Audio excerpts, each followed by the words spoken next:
Excited to be here as we count down to Avengers Endgame, the grand conclusion of 22 films in the Marvel Cinematic Universe.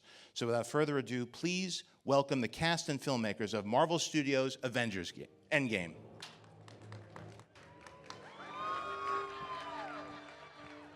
Clearly things look a little different in a post-Infinity War Marvel Cinematic Universe. Post-snap, there's a few empty seats. So why don't, I'd like to welcome back the people that you see here on stage. Danai Gurira, Anthony Russo, Joe Russo, Scarlett Johansson, Kevin Feige, Robert Downey Jr., Chris Hemsworth, Don Cheadle, and Mark Ruffalo. Let's hear it for them. We are fortunate enough to have a few of the other people that survived the snap joining us today. Ladies and gentlemen, please welcome Birthday Boy, Paul Rudd, Karen Gillan, Brie Larson, Chris Evans, and Jeremy Renner.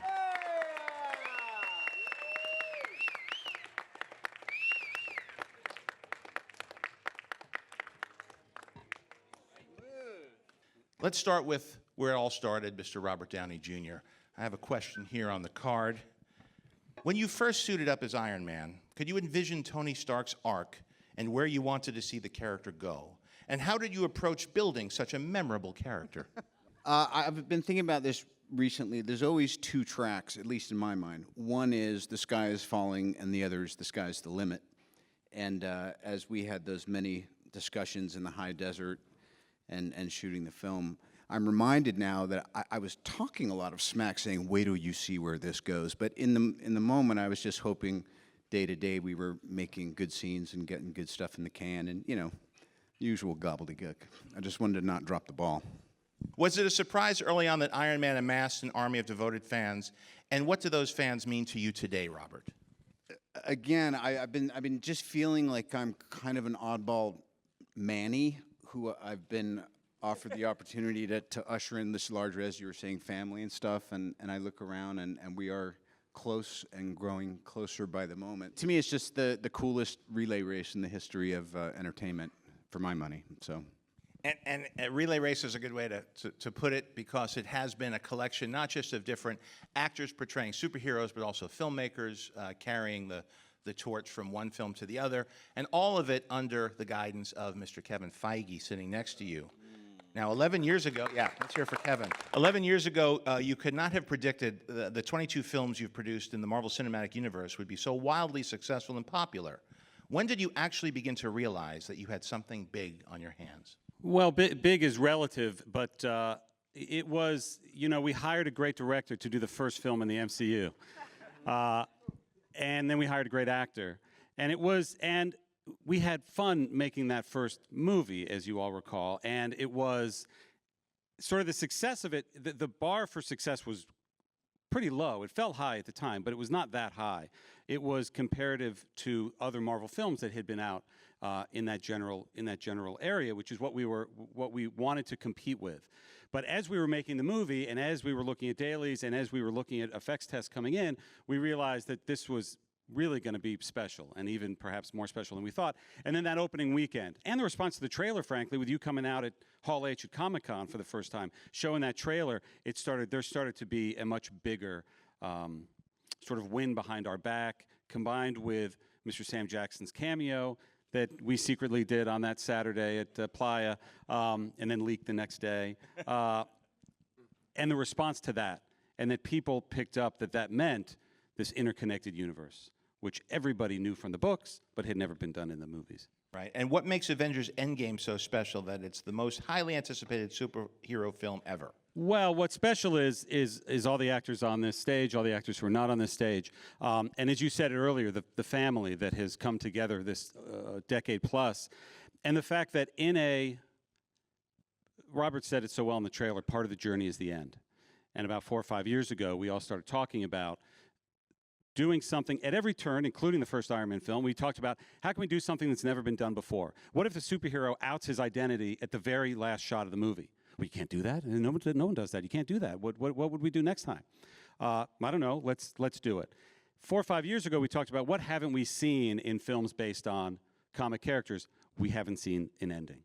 a definitive conclusion to an overall saga. So that is why it's called Endgame and why I think it's very, very, very special. And Anthony specifically, how does the surprise ending of Avengers Infinity War affect the tone of Endgame in the aftermath of Thanos' destruction?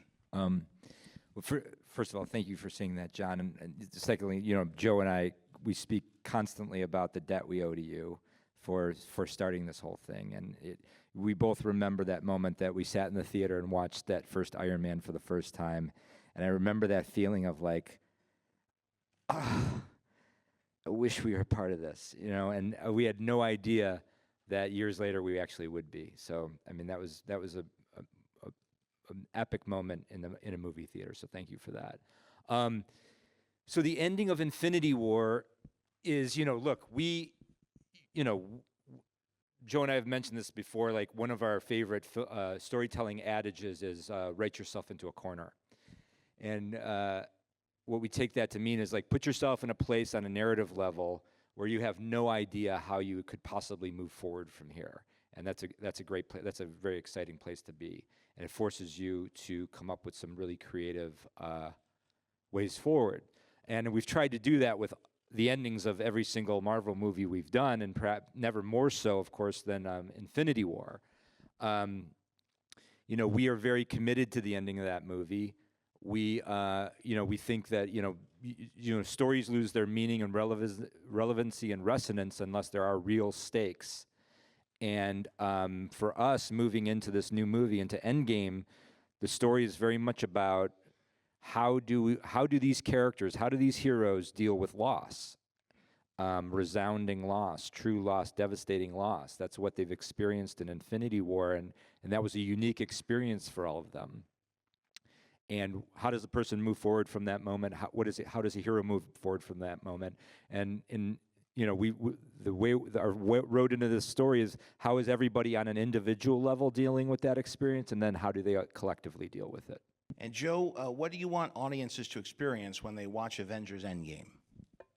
I'm sorry, John, we can't talk about that.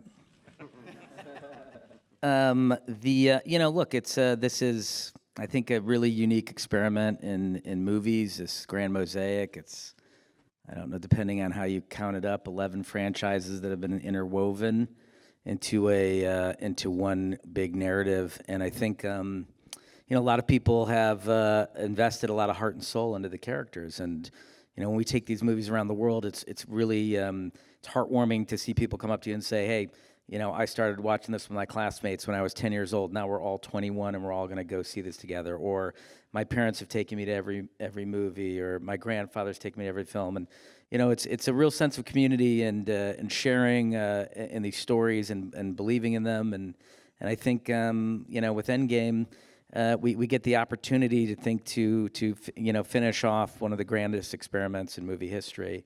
And bring it to, as Kevin said, an epic conclusion. So what we're hoping for is that people feel satisfied with the conclusion.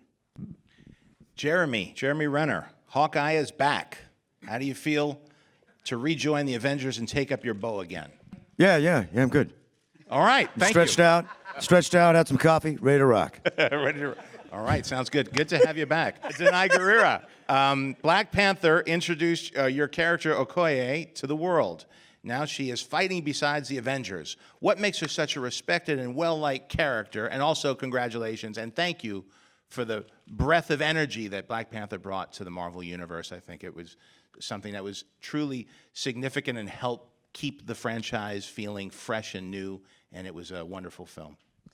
Thank you. Listen, it was an amazing honor and joy to be a part of it. And, once again, it was, the beauty of being here today is being amongst this amazing franchise that's done all this work over this course of time is, we got to be embraced in this universe and be a part of it. So that was such an amazing part of it. No, what I can say is what I love about her is that she's very unapologetic, and she's a traditionalist in the sense that she believes in the sovereignty of her nation. And I guess that really resonated with me because I was born on the continent. I was born here, but I was raised on the continent. And so seeing a country like Wakanda, which has had no history of colonization and became so powerful, and that she is like the guardian of that nation in a sense was something that really resonated with me. And I really got to work, you know, collaboratively in a gorgeous way with the awesome Mr. Ryan Coogler, who really allowed me to imbue her with the idea that she, you know, she has a good time. She doesn't have rage issues. She doesn't have that going on. She loves her life. She loves her country. She loves her people, and she'll do whatever it takes to take care of what must be done. When I was talking about this yesterday with Scarlett, the first day of Infinity War, when they all came to Wakanda, and we were coming onto their set, you know, and we opened that tent door, that tent whatever flap, and they're inside, and they're like, all the Avengers sitting there is like, oh, hi. You know, that's the minute you realize you're a part of a universe, which was pretty darn awesome. Chris Hemsworth, what has made Thor such an entertaining and beloved character through his own franchise and in the Avengers as well? And what do you like? And what do you like best about playing him? Well, I mean, just to echo something you were saying before, Anthony, about the first time that the Marvel Universe came into my universe back in Australia. I was sitting there, and I don't know, I would have been just straight out of high school and watching Iron Man 1 and thinking the same things, thinking, oh my God, imagine, I wish I could be a part of that world. And then a few years on, getting cast in it as Thor and having the opportunity to embark on this thing. And at the time, I thought, was this film even going to make it past DVD, or even, you know, make it to the cinemas, or was I going to be recast, all those sort of questions. And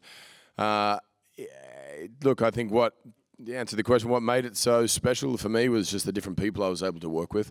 You know, from Kenneth Branagh to that first film, was really, I sort of was completely in his hands and was basically willing to do whatever it takes and wherever he needed me to go for the character.